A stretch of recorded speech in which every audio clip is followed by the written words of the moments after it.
વિદ્યાર્થી મિત્રો, આજે આપણે યુનિટ 7 બી અ ચેમ્પિયન પાર્ટ 1 માં લિસનિંગ સેક્શન વિશે શીખવાનું છે, સમજવાનું છે.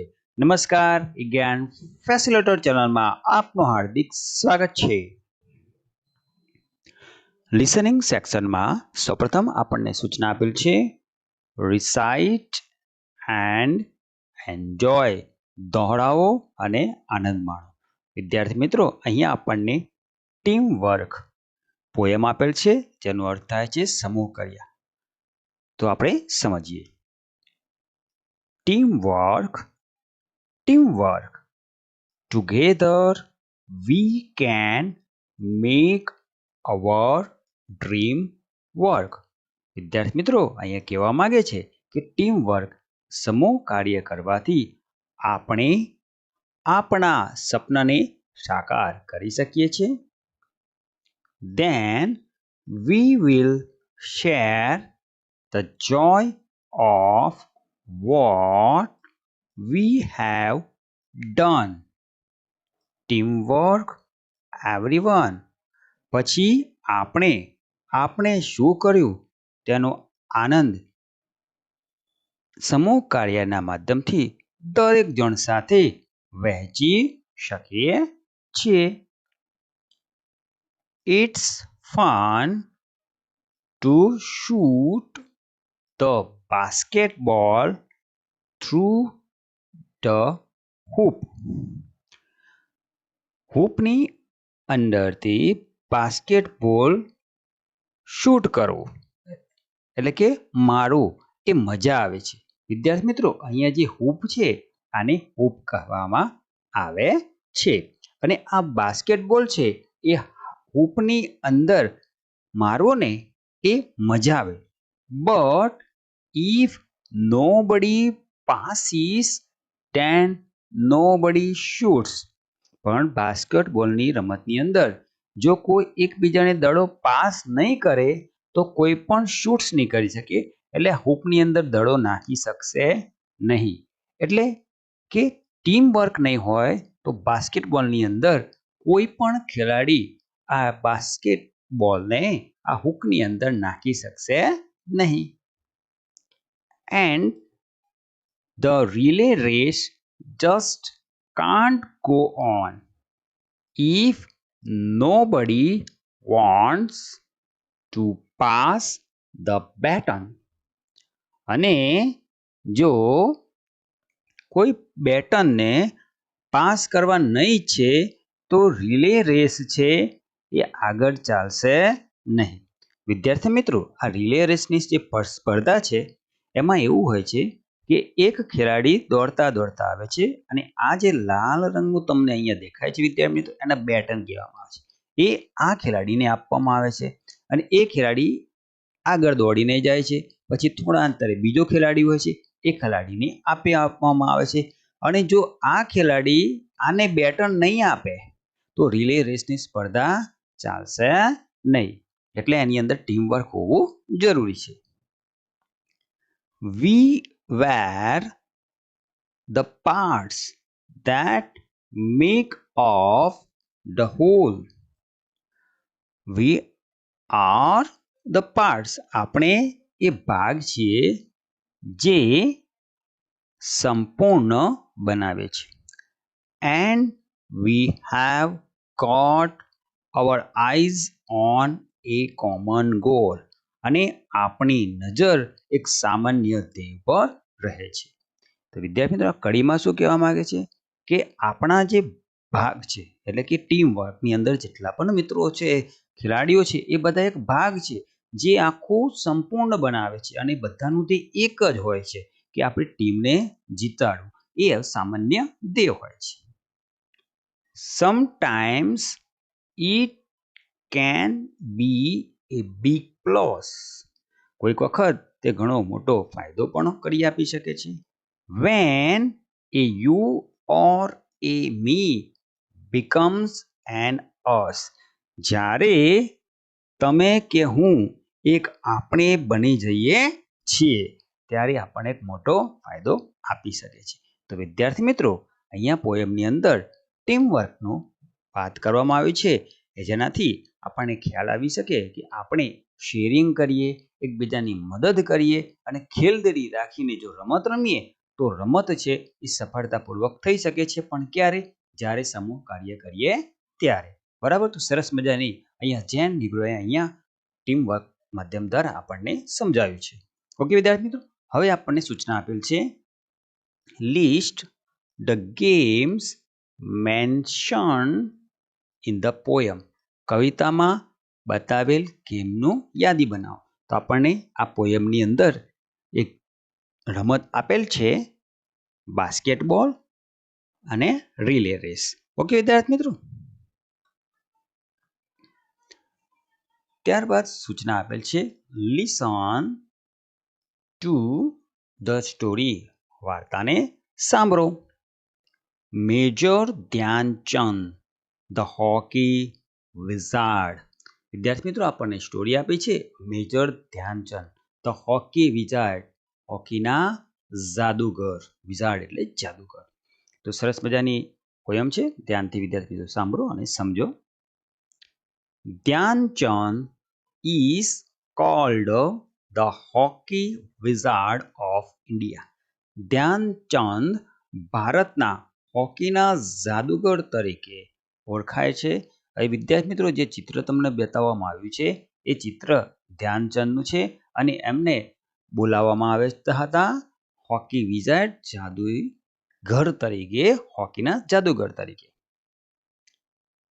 His winning and patriotic spirit are always remembered. તેમની વિજેતા અને દેશ પ્રત્યેની ભાવના હંમેશા યાદગાર રહેશે. Once he had an interesting meeting with Adolf Hitler. એક વખત તેમની એક રસપ્રદ મુલાકાત એડોલ્ફ હિટલર સાથે થઈ હતી.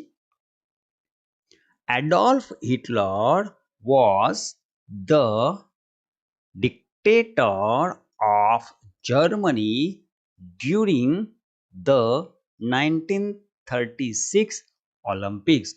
Adolf Hitler was the dictator of Germany during the 1936 Olympics. Adolf Hitler 1936ના ઓલિમ્પિક દરમિયાન જર્મનીનો સરમુખત્યાર હતો. The hockey final was played between India and Germany.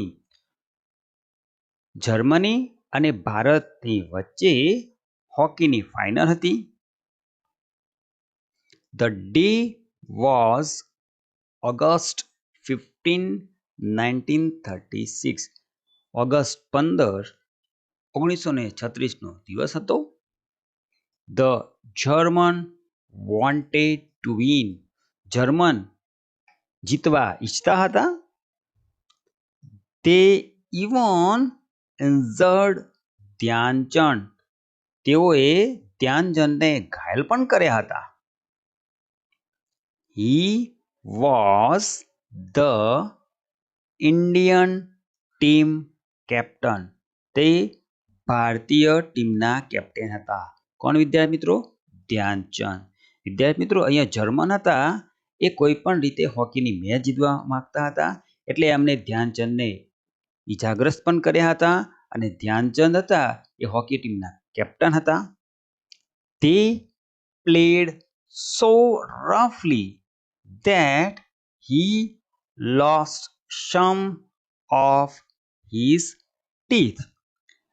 They played, તેઓ એટલે કે જર્મનના જે ખેલાડીઓ હતા એકદમ અદ્ધતાઈપૂર્વક રમત રમ્યા હતા. તેથી ધ્યાનચંદ, અહીંયા ધ્યાનચંદ છે એને એમના દાંતને ગુમાવ્યા, એટલે કે દાંત તૂટી ગયા હતા એ ખેલાડીઓ સાથે રમતા.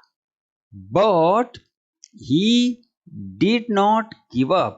પણ તેમને પાછી પાની કરી ન હતી, એમને મેચ છોડી દીધી ન હતી. એમના દાંત તૂટી ગયા તેમ છતાં એમને ડર્યા વગર હિંમતથી એમને રમત શરૂ રાખી હતી. He kept playing bravely. તેમને બહાદુરીપૂર્વક રમવાનું ચાલુ રાખ્યું હતું. He even changed his fancy shoes. તેમને તેમના ફેન્સી શૂઝ પણ બદલ્યા હતા. He decided to wear his simple shoes. તેમને તેમના સાદા જૂતા પહેરવાનો નિર્ણય કર્યો હતો. Amazingly, he fired 3 quick goals and India won the match. અને અવિસ્મય તરીકે તેમને 3 ઝડપથી ગોળીની માફક ગોલ માર્યા અને ભારત જીતી ગયું. The final score was India 8, Germany 1. અને અંતિમ સ્કોર હતો ભારત 8 અને Germany 1. Adolf Hitler was in the stadium but left the match early. Adolf Hitler સ્ટેડિયમમાં હતા પણ મેચ વહેલી છોડી દીધી હતી. વિદ્યાર્થી મિત્રો અહીં જે ચિત્ર દેખાય છે એ એડોલ્ફ હિટલરનું છે. He met Dhyan Chand in a gathering of players after the match. તે ધ્યાનચંદને મેચ પછી જે ખેલાડીઓ ભેગા થાય છે ત્યાં મળ્યા. Dhyan Chand talked about this meeting. ધ્યાનચંદે આ એમની મુલાકાત વિશે વાત કરી. Hitler said. હિટલરે કહ્યું, You are a great player. હિટલરે કહ્યું કે તું એક મહાન ખેલાડી છે. ધ્યાનચંદ એમની જે મુલાકાત હિટલર સાથે થતી એ કહ્યું કે હિટલરે મને કહ્યું હતું કે તું એક મહાન ખેલાડી છે, but your country doesn't value you. પણ તારો દેશ તારી કિંમત નથી કરતું.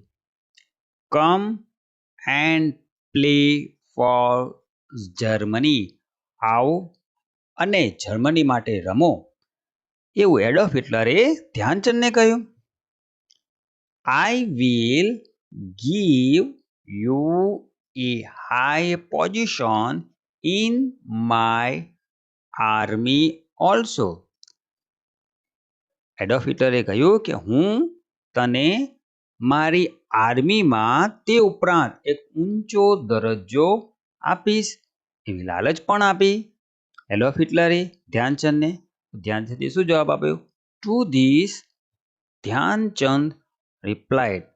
આ પર ધ્યાનચંદે જવાબ આપ્યો, I am an Indian and India is my home. હું એક ભારતીય છું અને ભારત મારું ઘર છે.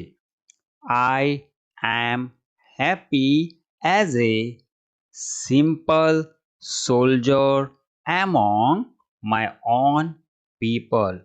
હું મારા પોતાના લોકોના વચ્ચે સાદો સૈન્ય, સરળ સૈન્ય બનીને ઘણો ખુશ છું. Such was the simple patriot's love for India. કેવો ભારત માટેનો આ દેશભક્તિનો પ્રેમ તેમનો હતો. ભારત માટેનો તેમનો સરળ દેશભક્તિ પ્રેમ કેવો હતો તે અહીંયા આપણને સ્ટોરીમાં બતાવવામાં આવેલ છે. ઓકે વિદ્યાર્થી મિત્રો, હવે વિદ્યાર્થી મિત્રો આપણને સૂચના આપી છે, આન્સર ધ ફોલોઈંગ ક્વેશ્ચન. નીચે આપેલ પ્રશ્નોના જવાબ આપ્યો. પ્રશ્ન number 1, who said this? You are a great player. કોણે કહ્યું હતું કે તું એક મહાન ખેલાડી છે?